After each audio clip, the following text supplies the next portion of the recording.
What's up, YouTube? I know I'm getting around to finally filming a introduction slash walk around of my new daily driver. For the last video where I showed you kind of a glimpse of it while I was working on Project Resurrection.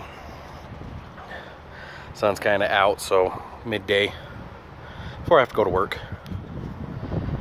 So it's a 1986 Chevrolet K30, and yes, I did decode the VIN. So before a lot of you guys sit there and tell me that this isn't, it's a K20 or a modified K10, it's a K30. The VIN number on the title and the VIN number on the dash match, and I decoded them. It's a K30, single rear wheel, single cab long bed truck. All right, it's not one of the heavy duty 1-tons, but it's got a small block 350. It's a LT9 M code 4-bolt main. It's got mostly original. It's got a Hydro Boost power brakes. That was a little dinky ass radiator, no fan shroud. It's kind of like that when I bought it. And just because I've had school and work and other things, I haven't really had time to film a lot of the repairs that I've done. Plus the battery on my phone's been shit, and it'll shut the phone off at like 50-60%. So I got a new battery in it finally. And kind of dinky battery, but some of the stuff I've done to it off camera is my latest repair was the alternator. I changed the belt. I also did the water pump. One of the first repairs I did was a water pump. But down there, in actuality, the first repair I've done to this was the drag link down there from the steering gear to the axle right there. I replaced that. That was the first thing, and no, I didn't get that on camera. And the next one after that, I did the water pump, and I just recently did the alternator. The smog emission shit was hooked up, but over time I've been steadily deleting it as I don't need it. I could be wrong, but as far as I know, these air pumps go up to these manifolds on either side of the engine, and they pump air through a fresh air can that was right here that I removed just recently, through the pumps and into each respective side of the exhaust manifolds, because over here's a prime example of what it does. It just goes right into the exhaust manifolds. So I deleted all that, or I'm in the process of deleting this, and as far as I know, what the air pumps do is they help increase exhaust temperatures to help heat up and keep the catalytic converters heated. Well, you'll find out why I'm deleting this stuff here in a minute.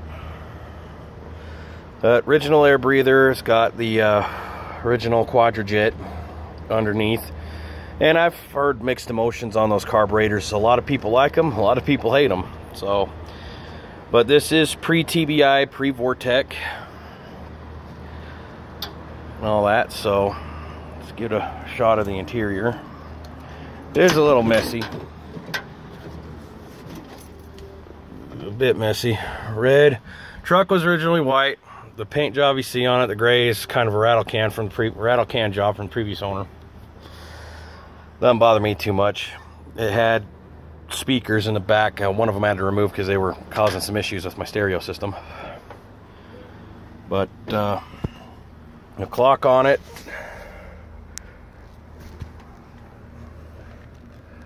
right there, shows 44,100 miles. I've put 3,000 miles on it since I bought it. I bought it at just a nuts hair over 40,000. And again, I don't know if that's the original mileage on the truck or if it's rolled over. Hard to tell. Some people say it's probably rolled over. Judging by the condition of the engine, when I was in school, I did a cranking and running compression test on the engine, and the compression showed damn good, high numbers and consistent. All right, so either the engine's been rebuilt at some point, thrown back in this, or this could be a rebuilt engine. Judging by what the engine looks like, I mean, it's got some leaking, typical old truck. You know, especially right there and stuff. I mean, another thing I did change was the thermostat housing under all this garbage. See, nice shiny new one. Judging by what I'm seeing on the outside here, I highly doubt this engine has been rebuilt. I just don't think that. I think that's, judging by the condition of this engine, in a sense, I'm thinking it either just been really well taken care of or hardly driven, and the 40,000 miles are the original. But that's just based on my findings. Like I said, it very well could have been a replacement engine at some point that was in better shape than this, and just because it sat for a while, I mean, the previous owner had it for 2 years and rarely drove it. So, but we'll give it a fire up and let you guys listen to it. It's got a turbo 400 transmission in it. I know some trucks this year came with the 700 R4. This isn't one of them.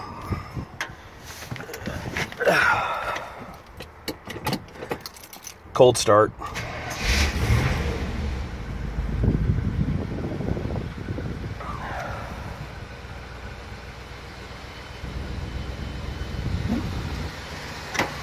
And yes, it has a stock exhaust, so it's not loud, it's nothing special. But runs better, a lot better than the Ford does.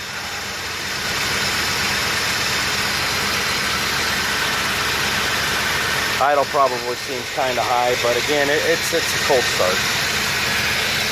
The other thing I've also replaced was the seal on this, the cap on the master cylinder, but it's also starting to leak again, so I'm probably going to replace the master cylinder here soon.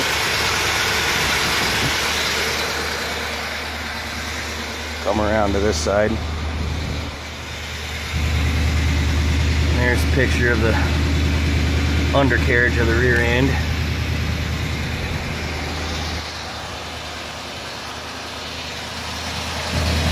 It is four-wheel drive, but I currently do not have a drive shaft on it. Bought it that way.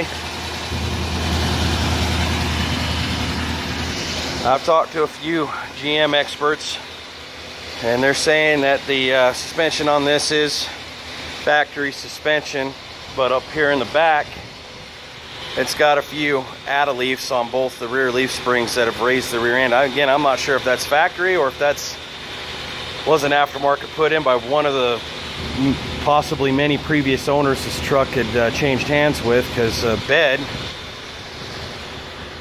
kind of hard to tell, but I'll get some better video back there later, has got evidence that it was set up for a fifth wheel, so there's probably some add-a-leaf or overload springs or something put in to stiffen up that rear end, make it stronger to handle the weight of a large trailer at some point. And at some point I'm going to delete those because I don't like the hot rod kind of raised rear end on four-wheel drive trucks, to be quite honest. On any truck of that matter, to be quite honest. To tell you the truth. But it is still, it's been making this weird noise, if you can hear it in the camera. And initially I thought it was the water pump or the alternator, but changing those out, and the alternator did need to be changed. It wasn't doing too good. Under max load, only putting out 36 amps. Alright, I did some extensive testing on it, and it wasn't doing too good, so I changed it out. The water pump, the hub bearings were loose and it was starting to wobble and tear up my belt, so I changed it out. And so I'm thinking the next culprit's got to be the power steering pump. So that's going to be probably one of the future repairs I'm going to do, is changing out the power steering pump, all the lines, and upgrading the Hydro Boost and master cylinder in it. So that's going to be one of the things I'm going to do. I mean, it's got a lot done. I've also done some vacuum line repair. I got a fuel filter I'm going to be putting in the carburetor here soon. I'm going to eventually upgrade it to bigger batteries. The other thing I noticed is this truck also came equipped, when I bought it, for the addition of a second battery. And initially my thoughts were this truck was originally a diesel, which very well, you know, at some point could have been, might have not, I don't know. But according to the VIN, it's coded for this engine. I did get the numbers off the block. This is a 4-bolt main M code engine. It's got the old school style 350 heads on it, which I'm eventually going to change out for a set of aftermarket casted Vortex.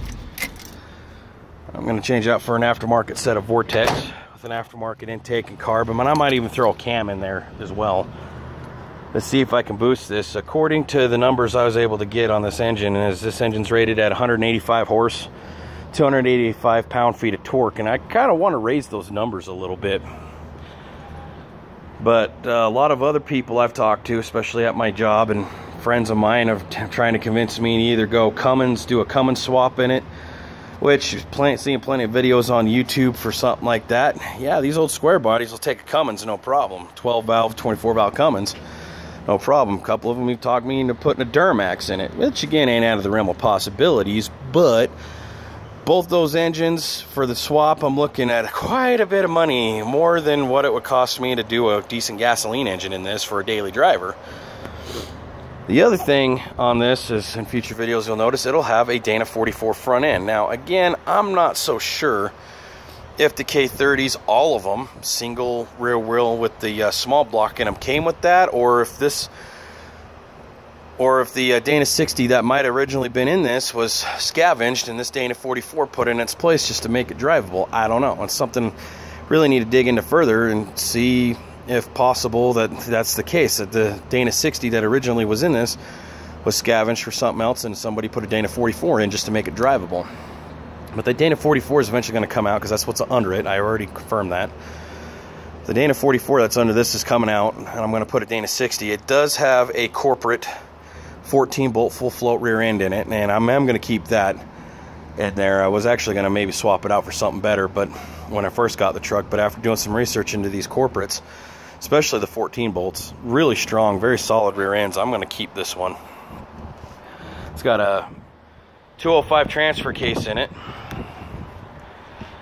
gear drive, all that, so that's going to stay. As for the engine and trans, it's either I'm going to take this existing engine and, like I said, put some Vortex heads, RV cam, new intake and carb on it to see if I can up the horsepower and torque a little bit. I'm looking for right around, I'm looking to gain at least another 115 horsepower. I mean, that gets me at a solid 300, and then at least another 50 or so pound-feet of torque, so I can kind of equalize my horsepower and torque, get at least 350 torque in it, out of it. So that's kind of what I'm looking at, because I mean, driving down the road, the engine does do fine. Slight miss, it does need an upgrade on the ignition, which I'm in the process of doing.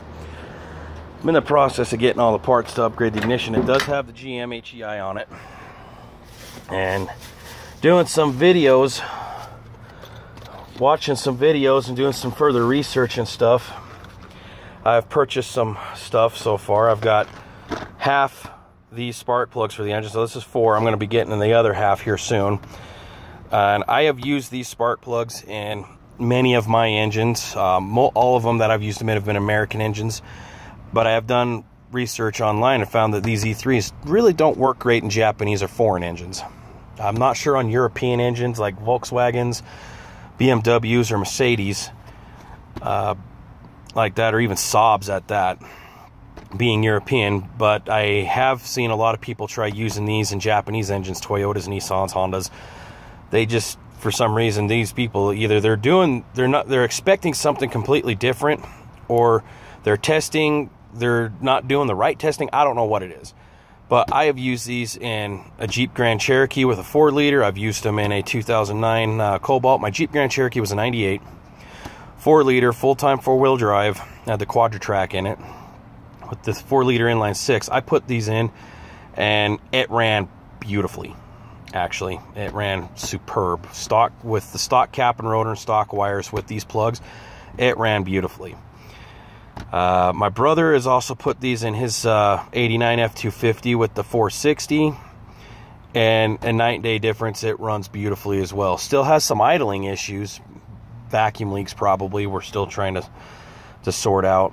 I also ran these in my ex-wife's 1994 Ford Bronco, and it ran beautifully, night and day difference with how it ran, and it ran beautifully and got great mileage. So I'm actually going to be running these in another vehicle that I've seen these in, as my brother also has in his 86 F-150. He put a set of these in his 300, and it runs a hell of a lot better. Better mileage, better power, all that stuff. Slight carb adjustment, it runs great. So I'm going to throw a set of these in here. And then another thing I found online was putting this advanced curve kit for the GM HEI systems in there to help the timing and this, from what I've heard, installing something like this and dialing it in right, because it comes with different springs and some different weights and things like that. And it looks like my phone's not willing to focus here. There we go. There it's focused. All right. You can see the kit comes with different bushings, different springs, and different weights and stuff in there. So I'm just going to kind of I'm doing more research into how this kit works and what would work best for my application so I can set my distributor up right. I'm also going to be changing my vacuum advance module, the vacuum diaphragm on it. Initially, I was actually going to go with MSD ignition, MSD cap and rotor, MSD coil, all that. But after going to work and looking up these parts at work, because I do work at a local parts store, and I was going to go with all MSD, but after doing some looking, I want to get as much flame as I can, much power to the ignition as I can, to try to help this engine run a little bit better, be more efficient, gain more power, maybe even try to, with a little bit of work here, up this to over 200 horse, considering it's factory 185 horse. So I'm actually going to be going with Excel on all my stuff. Excel wires to go with these plugs. Excel cap and rotor. There is a cap and rotor out there that I did find that helps with the wire routing, to where the left side wires come off the left side of the cap and the right side wires come off the right side of the cap. I have heard mixed stories on those, of them failing quite frequently, and some of them like them. So I'm just going to go with what my employer has on the shelf when it comes to the Excel cap. Just a regular Excel brass electrode cap and rotor. They do have what they call the Excel super coil. I'm going to get that. That puts out almost 50,000 volts, where the factory coil puts out just a hair over 30,000 volts. So upping the volts on that would definitely help. And then the Excel wires is also another thing I'm going to go with. Other things that I've done is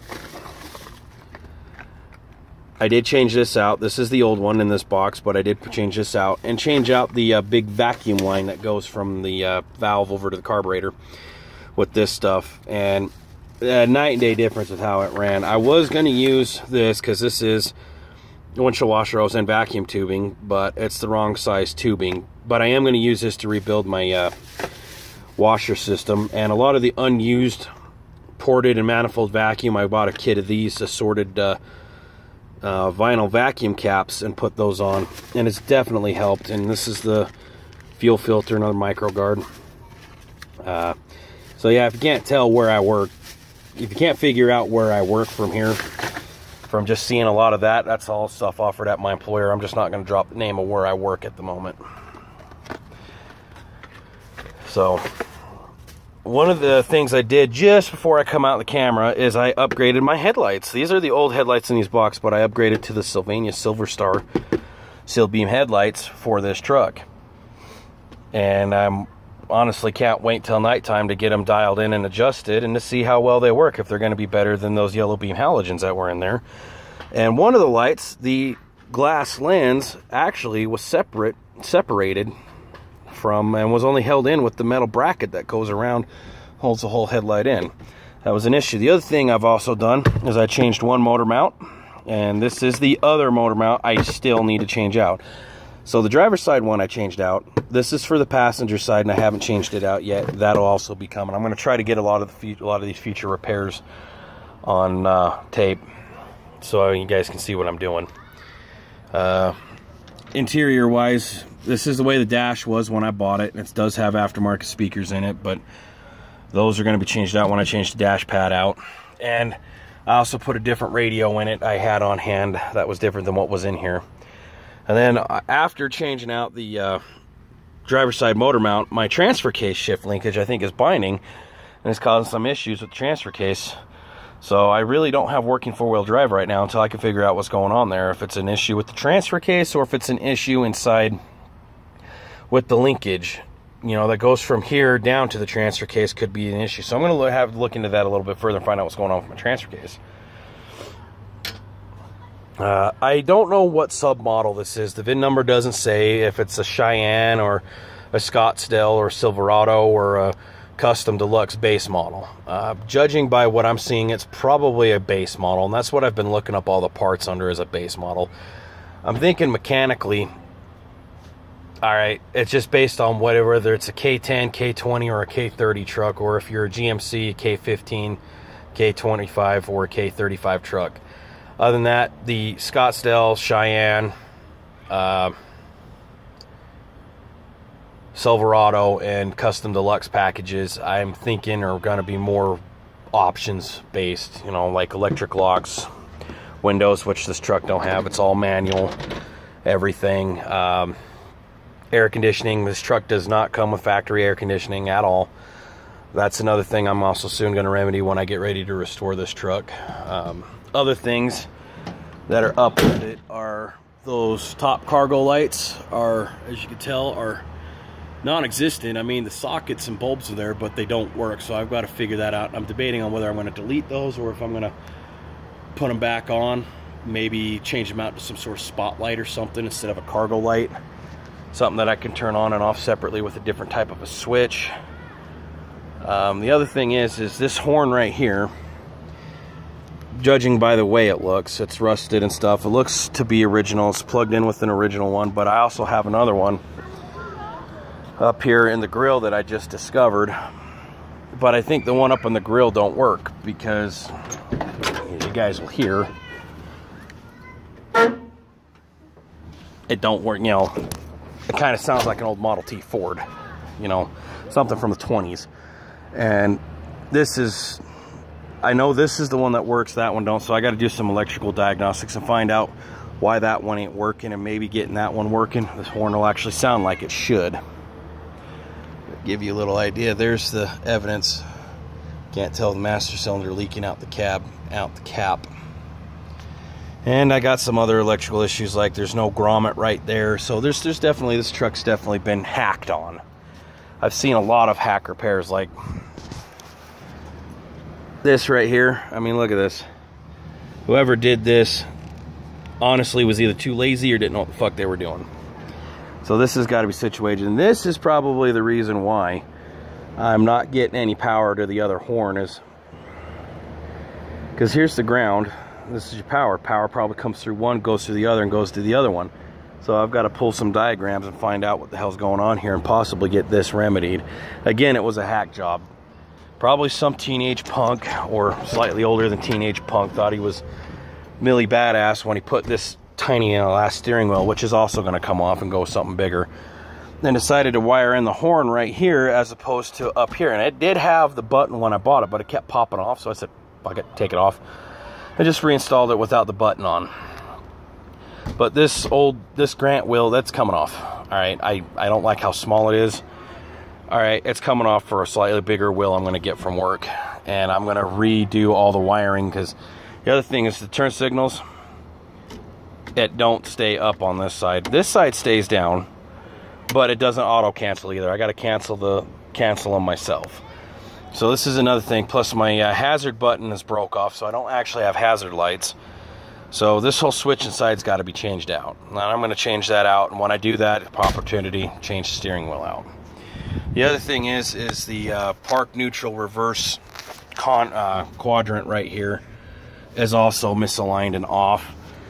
In order, when it's in drive, the needle actually sits in between neutral and drive, and then, you know, it's all off. When I put it down into manual low or first gear, it actually sit hovering over second. So there's definitely an issue there that needs to be fixed. And the other thing is this little red switch here is my heater fan. It don't work up here. Yeah, this don't work. This isn't hooked up. You could tell it isn't hooked up when you move it. I mean, it's free, it's loose. All right, there's nothing hooked up to off, heater, or defrost. The only one that's hooked up is the thermostat, hot or cold, that's it. And then I don't have an ashtray, and my 12-volt power source ain't working. So there's even no wires going to that 12-volt outlet.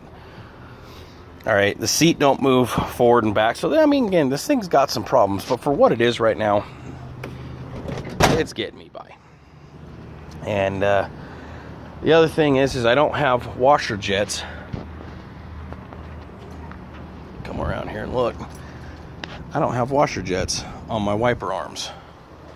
And if you look real closely, there is going to be some hose openings somewhere around here. I did see them, where the hoses are supposed to come out and go up to the arms where the washer jets go. Those ain't there. That's the only part. Plus, my washer pump don't work. Yep, my washer pump don't work. So, a lot of stuff that's going to need to be fixed. This is my overflow. The original one that was sitting like right up over here had a crack in it, so it looks like somebody tried to epoxy it back together and it didn't work well. It was leaking, so I just replaced it with this unit. And this is actually the second unit I've put in. First one I had mounted over here a little bit, and the hood hinge actually popped a hole in it, so I had to warranty it and put a new one on, and I moved it back closer to the battery. So that's kind of where I'm at with that.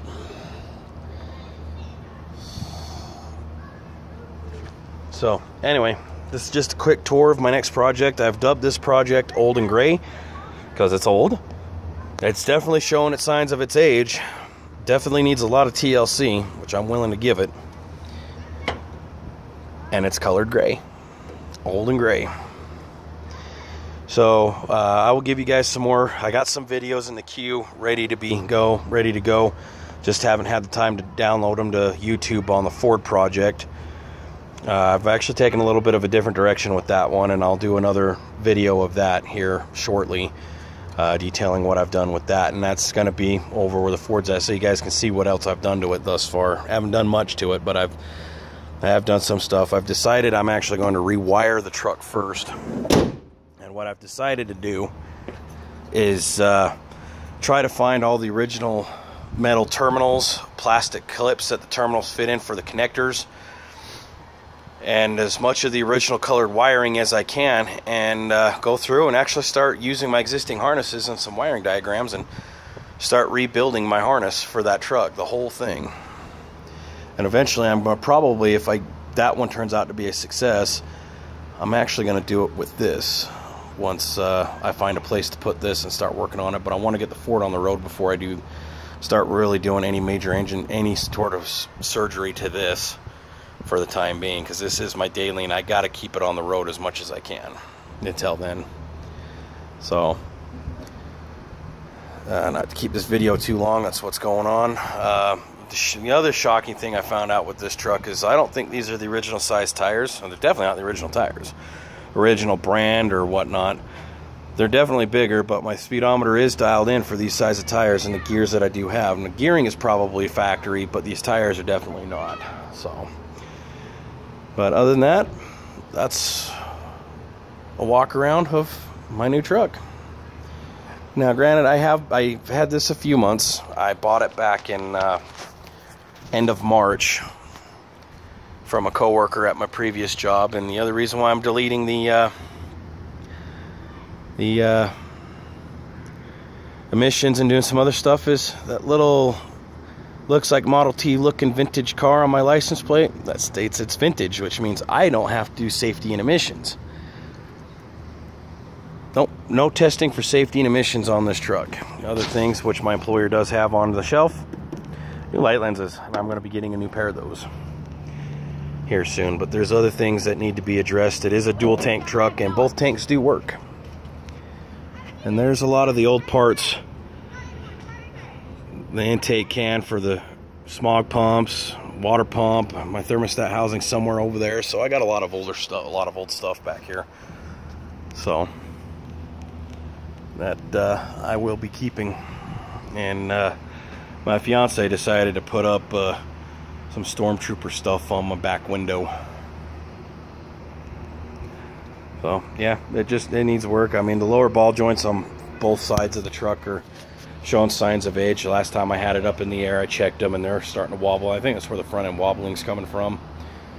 Like I said, I don't know if the four-wheel drive works. I don't know if the gear ratios in this front end are identical or even close to being identical to that of the rear, so I can run my four-wheel drive. I won't know. I'm not too worried about it right now because we're still in summer. I mean, it's end of August 2017, so we got a few months left before winter sets in. And last winter was mild enough. I don't even think I would have needed four-wheel drive, and judging by how the temperatures are and how quickly spring came on this year, I'm suspecting we're going to have a fairly light winter to where four-wheel drive probably won't even be needed. So, but other details, Bondo's, I bought it like this. Bondo's cracking.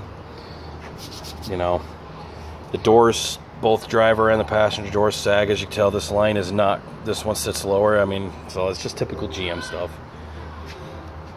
So, I mean, I would like to have my four-wheel drive working before winter, but based on my limited budget and my limited space and tools right now, it's making it difficult for me to do really any decent repairs on any of my vehicles right now. And with my brother starting it, you know, already started his 7-day rotations at his job, he's not getting a day off until the harvest ends, as far as I know, which won't be until probably about February, Marchish, when he finally gets off the 7-day rotations. Checks will be good. So, but yeah, so what's going on with this, and hope you guys enjoy the videos I put out on the repairs and the restoration of this one too. See you on the flip side.